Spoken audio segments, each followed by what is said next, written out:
प्रारंभ से ही प्रारब्ध का इतिहास मुझको ज्ञात था। महाभारत के उस युद्ध में मैं हर जगह व्याप्त था। मां कुंती ने जिसको ठुकराया था, राधा ने उसको अपनाया था सूर्य पुत्र भले ही मैं, पर सूत अधृत ने मुझको पाला था। शास्त्रों का शौकीन था वो, वेदों का अद्भुत ज्ञाता था, पर सूत और शास्त्र का यह मिलन पाखंडियों को न भाता था। पिघलाकर स्वर्ण डाला गले में, तड़पाकर उसको मारा था।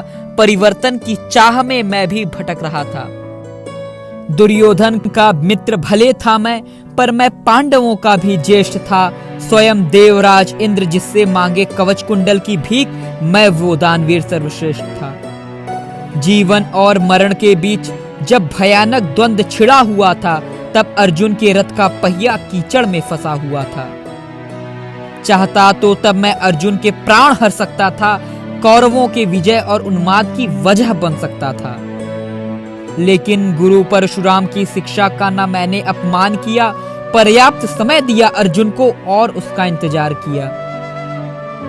अरे उधर कौंतेय अर्जुन, तो इधर मैं राधे कर्ण था। अछूत समझते थे सब मुझे, पर मैं भी तो उसी वंश का था।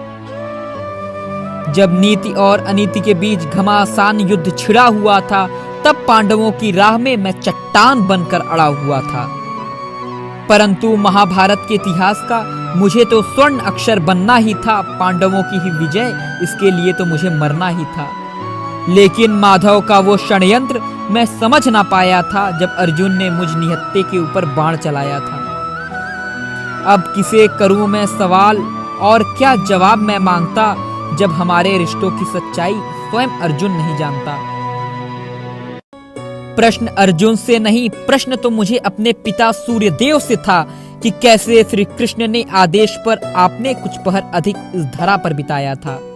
अर्जुन के मस्तक पर क्यों कर्ण की मृत्यु का कलंक लगाया था।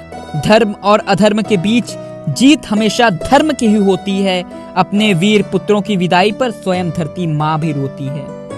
अधर्म की परिपाटी से निकलकर धर्म के मस्तक पर टीका लगाने आया था। कुंती का पुत्र मां राधा का लाल, मैं दानवीर कर्ण इस धरती पर मृत्युंजय कर्ण बनने आया था। इस धरती पर मृत्युंजय कर्ण बनने आया था।